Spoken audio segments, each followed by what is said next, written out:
Hello guys, আজকে আমি রান্না করব just for my family members.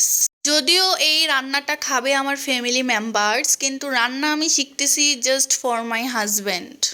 দেখুন, আমি আগে রান্না বান্না করতাম না, কিন্তু এখন আমি রান্না বান্না শিখতেছি যেন আমি আমার হাজব্যান্ডকে সুন্দর করে মজার মজার রান্না করে খাওয়াতে পারি এবং আমি যেন একজন পাকা রাঁধুনি হতে পারি।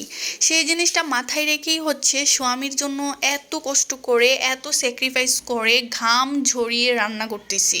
কিন্তু গাইস, স্বামী তো এটা বুঝে না। মাঝে মাঝে স্বামীকে দুই একটা ধমক দিলে এবং স্বামীর সাথে একটু ঘাটতেরামি করলেই স্বামী সেটা সারা জীবন মনে রাখে।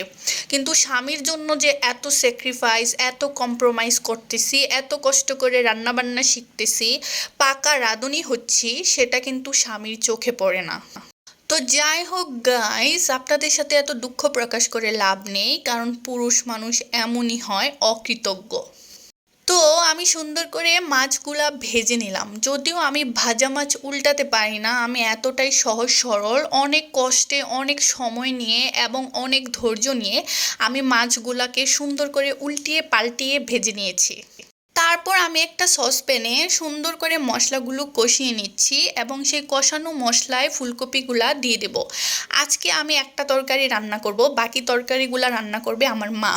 কারণ আমি যদি একসাথে তিনটা তরকারি রান্না করি, দুইটা তিনটা তরকারি রান্না করি, তারপর দেখা যাবে যে আমি বেহুশ হয়ে পড়ে থাকবো, আমার হুঁশ থাকবে না।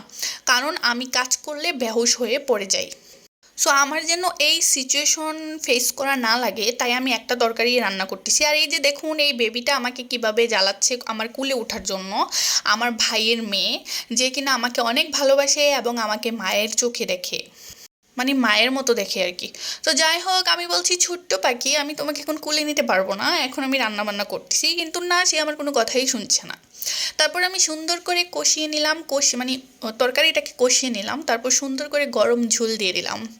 তারপর হচ্ছে সুন্দর করে উপর থেকে ছড়িয়ে দিলাম টমেটো। অনেকে টমেটো ভেজে দেয়, আমারও তো ভাজা টাজার ধৈর্য নাই, তাই আমি হচ্ছে কাঁচা টমেটোই উপর দিয়ে দিয়ে দিলাম। যদিও ভেজে টমেটো দিলে তরকারিটা খেতে মজা লাগে।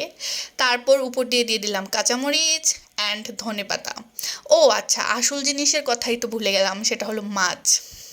তো গাইস, আমার স্বামীকে আমি বারবার বোঝানোর ট্রাই করতেছি, স্বামী please try to understand me.